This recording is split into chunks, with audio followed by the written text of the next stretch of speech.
Hello दोस्तों, आप सभी को नमस्कार। आई होप कि आप सब अच्छे होंगे, स्वस्थ होंगे, मस्त होंगे। तो आज मैं इस वीडियो के माध्यम से आप सबको ये बताने वाला हूँ कि जैसे अगर किसी कंपनी में कोई कर्मचारी काम कर रहे हों, तो उनकी अगर हमें सैलरी स्लिप बनानी हो और सैलरी स्लिप ऐसी हो कि इसमें हम सैलरी को डालें, बाकी सारी चीज़ें ऑटोमेटिक कैलकुलेशन हो करके आ जाए। तो आज आपको मैं इस वीडियो के माध्यम से इसी के बारे में बताने वाला हूँ कि कैसे ये ऑटोमेटिक कैलकुलेशन का कार्य एक्सेल में किया जाता है। तो अगर वीडियो हमारी अच्छी लगे तो वीडियो को लाइक करें, ज़्यादा से ज़्यादा इसे शेयर करें। और अगर आप लोग हमारे चैनल पे नए हैं तो चैनल को आप सब सब्सक्राइब करें। तो बिना देर किए चलिए वीडियो को शुरू करते हैं। तो सबसे पहले हम लोग एक्सेल फाइल को ओपन करेंगे। उसके बाद व्यू मेनू के पेज लेआउट में जाएंगे। इस पर हम क्लिक करेंगे तो पेज का हमारा कुछ इस तरह से इंटरफेस हो जाएगा। अब इसमें हमें जो है टोटल 6 कॉलम को रखना है, जिसमें से हम पहले कॉलम को छोटा रखेंगे, बाकी बीच के 4 कॉलम को हम बड़ा कर लेंगे। जैसा कि आप देख पा रहे होंगे, मैं इस तरह से मैंने सेट किया 4 कॉलम को। और ये 4 कॉलम जब पूरी तरह से सेट हो जाते हैं, इसके बाद में हम बीच के जो 4 कॉलम हमने बड़े किए हैं, इन चारों को हम एक साथ सेलेक्ट करेंगे। जैसे कि आप देख पा रहे होंगे, अब मैं जा रहा हूँ इसको सिलेक्शन करने। जैसा कि आप देख पा रहे हैं, हमने 4 कॉलम को सिलेक्ट किया। अब हम आएंगे होम टैब के मर्ज एंड सेंटर ऑप्शन में, यहाँ से हम मर्ज कर लेंगे और इसमें अपने कंपनी का नाम डालेंगे, जो भी हमें कंपनी का नाम डालना होगा। जैसे हमने इसमें डाला है शर्मा ट्रेडर्स प्राइवेट लिमिटेड, आप देख पा रहे होंगे। और इस तरह से कंपनी का नाम डालने के बाद में फिर हम नीचे एक बार क्लिक करेंगे, फिर वापस अपने कंपनी नेम को सिलेक्ट करेंगे। फिर होम टैब में आएंगे, यहाँ से हम फॉन्ट के लैंग्वेज को बदलेंगे अपने आवश्यकता अनुसार, जैसा हमें आवश्यकता होगा। जैसा आप देख पा रहे होंगे, मैं यहाँ चेंज कर रहा हूँ।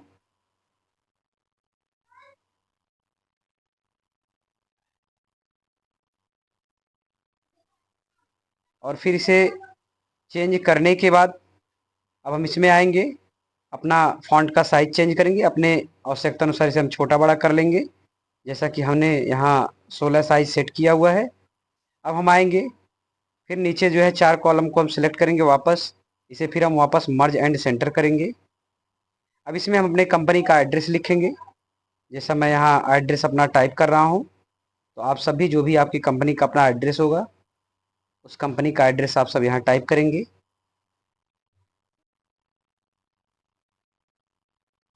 कंपनी का एड्रेस टाइप करने के बाद फिर हम वापस नीचे आकर के क्लिक करेंगे, दोबारा कंपनी के नाम एड्रेस को सिलेक्ट करेंगे। और हम यहाँ से इसके फॉन्ट को नहीं बदलेंगे, खाली साइज को हम यहाँ से बढ़ा रहे हैं और हमने इसको बोल्ड कर दिया। वापस नीचे हम आएंगे, फिर 4 कॉलम को हम सिलेक्ट करेंगे, फिर मर्ज सेल हम करेंगे। अब यहाँ हम टाइप करेंगे सैलरी स्लिप, हमने इसे डाला मंथली सैलरी स्लिप। अब इस मंथली सैलरी स्लिप को टाइप करने के बाद में वापस नीचे क्लिक करेंगे, फिर दोबारा मंथली सैलरी स्लिप वाले सेल को हम सिलेक्ट करेंगे और बोल्ड करेंगे। और इसके साइज को फिर हमने वापस बढ़ाया, जैसा कि आप देख पा रहे होंगे, मैंने इसके साइज को किया 18।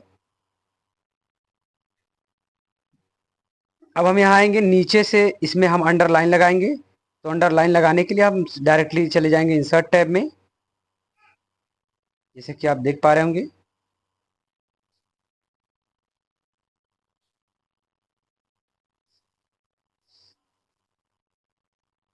अब इसके आउटलाइन को नीचे अंडरलाइन लगाने के लिए हम आ गए हैं इंसर्ट टैब में। एक बार हमने अंडरलाइन देखा तो ये इसके नीचे तक ही आ रहा था, तो हमने इसको कैंसिल किया।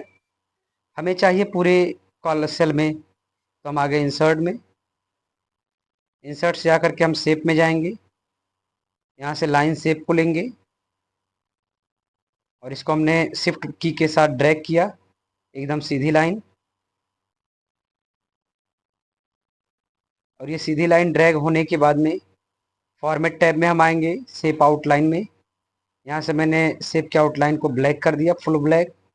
और फिर शेप आउटलाइन में हमने वेट में आकर के यहाँ से इसका साइज सेट किया 2 pt। तो आप जैसे कि देख पा रहे होंगे आउटलाइन सेट हो गया। अब हम आएंगे, नीचे का जो हमारा एक सेल एक रो है, इस रो को हम छोड़ करके दूसरे वाले रो में अब हम इसको दो कॉलम को एक साथ सेलेक्ट करेंगे।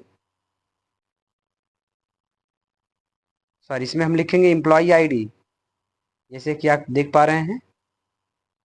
फिर हम यहाँ आएंगे, यहाँ हमने टाइप किया डिजिग्नेशन। फिर उसके बाद में हम एक कॉलम को छोड़ करके तीसरे कॉलम में आ जाएंगे, दूसरे को छोड़ करके यहाँ हम टाइप करेंगे एम्प्लॉई नेम, जैसे कि आप देख पा रहे हैं। एम्प्लॉय नेम टाइप होने के बाद हम नीचे आएंगे, यहाँ हम टाइप करेंगे मंथ एंड ईयर, जैसा कि मैंने यहाँ टाइप किया। अब हम फिर नीचे एक कॉलम एक रो को छोड़ देंगे। एक रो को छोड़ने के बाद में फिर हम आएंगे उसके नीचे, यहाँ हम दो सेल को एक साथ सेलेक्ट करेंगे, इसे हम वापस मर्ज एंड सेंटर करेंगे। और फिर हम यहाँ आएंगे, जो हमारे दो सेल और बचे हैं इसको भी हम एक साथ सेलेक्ट करेंगे और इन्हें भी हम मर्ज एंड सेंटर करेंगे। अब इसमें हम लिखेंगे इनकम और यहाँ हम लिखेंगे डिडक्शन। ये दो कॉलम मैंने यहाँ तैयार कर लिए हैं, एक कॉलम हमारा इनकम का होगा, एक कॉलम हमारा डिडक्शन का होगा। अब हम इसमें आएंगे, सबसे पहले टाइप करेंगे बेसिक सैलरी, जैसे कि आप देख पा रहे हैं। और यहाँ हम टाइप करेंगे इसका डीए।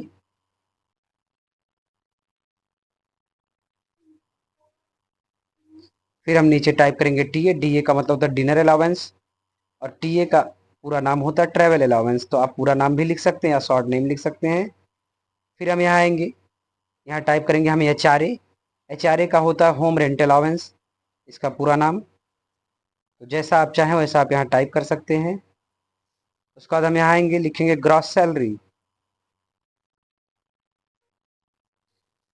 फिर वापस हम आ जाएंगे अब डिडक्शन में। डिडक्शन में हम यहाँ टाइप करेंगे पीएफ, जिसका पूरा नाम होता है प्रोविडेंट फंड। तो आप पूरा नाम भी लिख सकते हैं आवश्यकता पड़ने पर। यहाँ हमने टाइप किया ईएसआई, इसका पूरा नाम होता है एम्प्लॉय स्टेट इंश्योरेंस। यहाँ हमने टाइप किया एडवांस, ADVANCE एडवांस। और यहाँ हमने टाइप किया टैक्स, TAX। और फिर हम यहाँ आ गए, यहाँ हमने टाइप किया total salary, sorry total deduction हम यहाँ टाइप करेंगे। इसके बाद फिर हम यहाँ आएंगे, यहाँ हम लिखेंगे नेट सैलरी।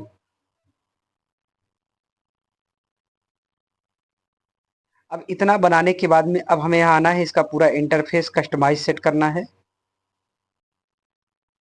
अभी हम नीचे यहाँ आएंगे, हमने दो सेल सेलेक्ट किए हैं, मर्ज एंड सेंटर कर दिया है। फिर वापस हम आएंगे, दो सेल को एक साथ सेलेक्ट करेंगे, इसको भी मर्ज एंड सेंटर करेंगे।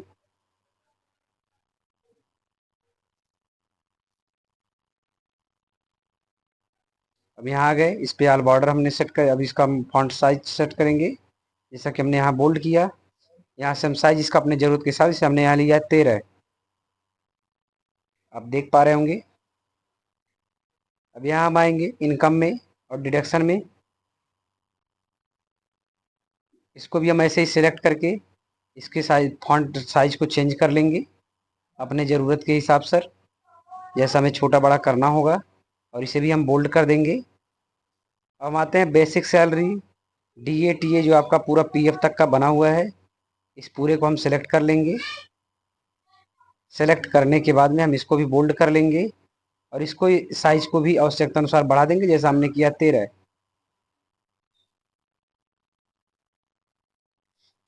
इस तरह से हम इसको सेट कर लेंगे। अब हमें कस्टमाइजेशन करना है।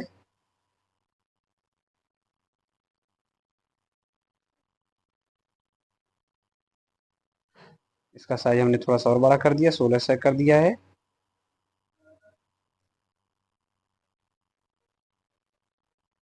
अब हम आएंगे, पूरा सेलेक्ट करेंगे और यहाँ से हम आएंगे ऑल बॉर्डर, इसको सेट कर लेंगे। इसके साइज को हमने थोड़ा सा और बढ़ा दिया।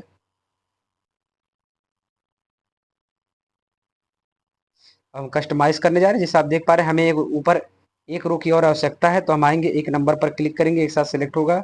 फिर वहाँ राइट क्लिक करेंगे, इंसर्ट में जाएँगे तो इंसर्ट हमारे पास रो आ जाएगा। अब हम ये जो हमारी एक सैलरी स्लिप शीट है, इस पूरी शीट को हम सिलेक्ट करेंगे। जैसा कि आप देख पा रहे हैं हमने एक-एक कॉलम को लेफ्ट और राइट में खाली छोड़ रखा है। इस तरह से हम इसे सिलेक्ट कर लेंगे। सेलेक्ट करने के बाद में हम आएँगे हाइलाइटर में। यहाँ भी हम नाम टाइप करेंगे। जैसे हमने टाइप किया सिग्नेचर ऑफ एम्प्लॉय, और इसमें हम शिफ्ट के साथ माइनस बटन को प्रेस करके रखेंगे, ये आउटलाइन अपने आप लग जाएगा। ठीक इसी तरह से हम आएंगे, यहाँ लिखेंगे सिग्नेचर ऑफ ऑथराइज, अर्थात यहाँ दुकान के मालिक का सिग्नेचर होना होता है। तो सिग्नेचर ऑफ ऑथराइज लिख करके हम शिफ्ट बटन के साथ माइनस बटन को दबाएंगे, या नीचे लाइन आपका लग जाएगा जैसे कि आप देख पा रहे होंगे। अब इन दोनों को हम सिलेक्ट करेंगे, इसके भी साइज की हम सेटिंग करेंगे, बोल्ड करेंगे।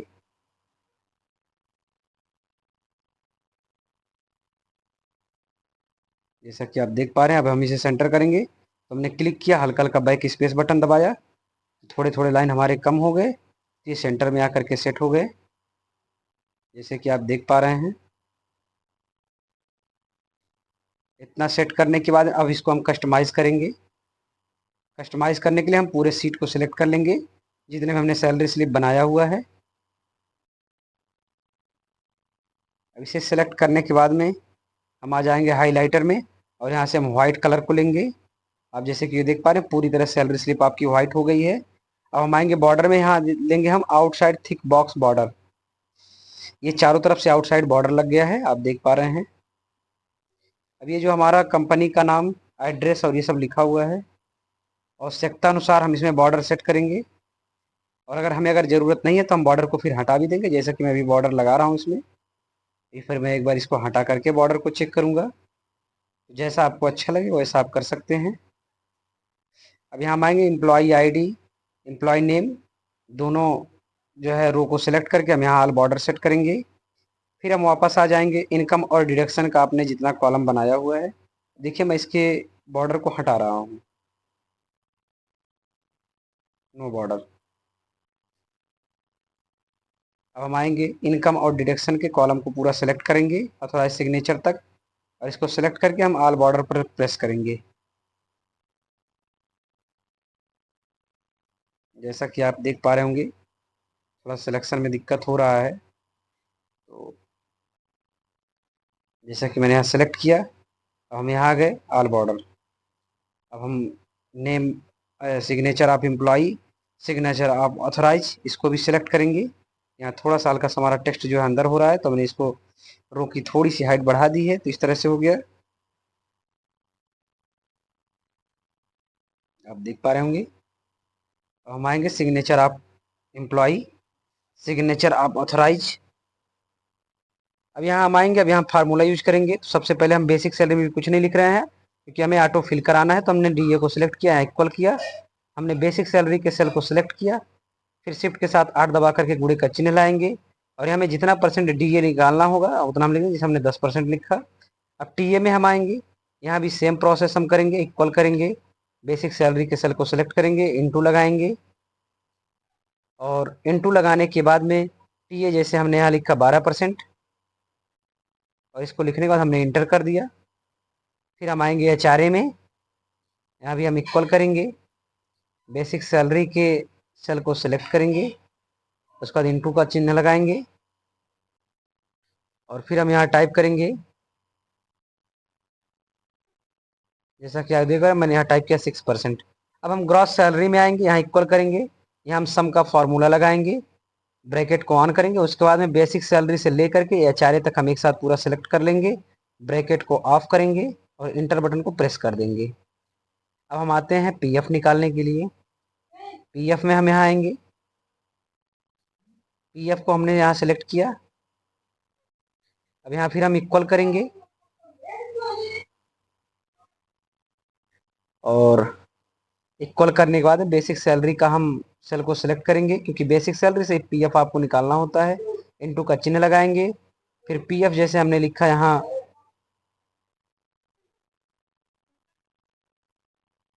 11%, और 11% लिखने के बाद हमने इंटर कर दिया। अब हम आएंगे ESI में, यहाँ भी हम इक्वल करेंगे और बेसिक सैलरी सेलेक्ट करेंगे, इनटू का चिन्ह लगाएंगे।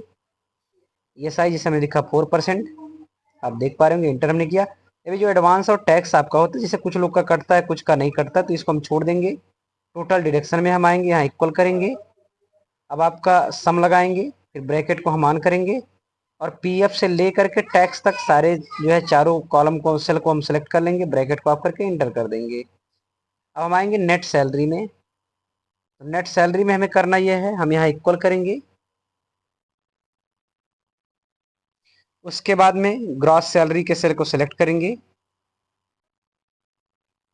जैसे कि हमने ग्रॉस सैलरी के सेल को सिलेक्ट किया, फिर माइनस का चिन्ह लगाएंगे, फिर उसका टोटल डिडक्शन के सेल को हम सिलेक्ट करके इंटर कर देंगे। अब हम बेसिक सैलरी में सैलरी डालेंगे, और जैसे ही हम यहाँ सैलरी डालेंगे, अभी आप देखेंगे तुरंत ऑटोमेटिक ऑटो फिल हो जाएगा। देखिए हमने डाला 35,000, ये पूरा ऑटो फिल हो गया। अभी जो आपका ESI है, यहाँ में 4% लगाना था, जो कि गलती से 4% हो गया, 4 खाली हो गया है। तो आप देख पा रहे होंगे यहाँ वैल्यू थोड़ी सी गड़बड़ आ रही है, तो अभी हम इसको ऊपर जाएंगे। देखिए अब वैल्यू हमारी माइनस बता रही है, 99,850। तो हम आएंगे ESI में,